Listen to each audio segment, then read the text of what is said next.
prix Goncourt a été décerné ce mardi. Il a été attribué à Mathias Sénard, âgé de 43 ans, pour son roman Boussole. Il était l'un des grands favoris. Il se dit extraordinairement heureux. Il faut dire que c'est le prix le plus prestigieux de la littérature francophone. Sophie Alavi nous a rejoint en plateau pour en parler. Bonjour Sophie. Bonjour. Alors vous avez lu Boussole. Qu'est-ce que raconte ce livre ? Alors, ce livre raconte l'histoire d'un musicologue viennois qui, au seuil de sa vie, se rappelle ses voyages de jeunesse en Orient, donc en Turquie, en Syrie et en Iran. Et donc c'est un musicologue qui a bâti sa carrière universitaire sur les liens entre la musique classique européenne et la musique orientale. Et il souffre comme ça, en regardant dans le rétroviseur, de voir ce qui est devenu le Moyen-Orient aujourd'hui, notamment les ravages de la guerre en Syrie et les actions de l'État islamique. Alors ici, l'intrigue dans ce roman n'est pas ce qu'il y a de plus important. En fait, Hénard se sert de ces personnages pour nous parler des orientalistes.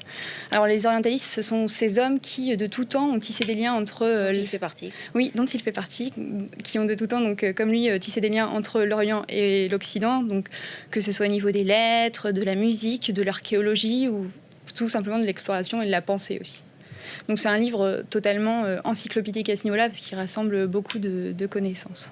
Alors il y avait 3 autres grands favoris pour ce prix Goncourt, notamment Eddie Cadour. Est-ce que vous êtes satisfaite du choix qui a été fait aujourd'hui ? Alors au début, moi j'y croyais pas trop. Je vais vous dire, au début je n'accrochais pas. Et en fait, c'est un roman qui demande de la persévérance, parce que toutes les références historiques et culturelles brouillent de la lecture et c'est pas facile de suivre.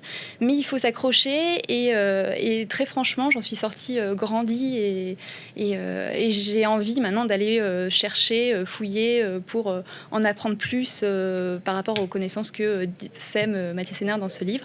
Alors, c'est un livre, si vous vous intéressez un tant soit peu au Moyen-Orient et à ces régions, c'est un livre qui va vous plaire.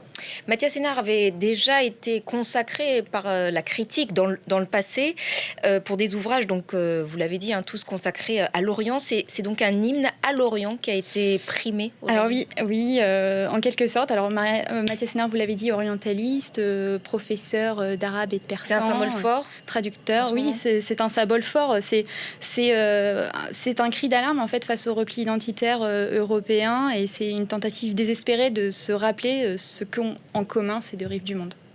Merci beaucoup Sophie Alavi pour cet éclairage.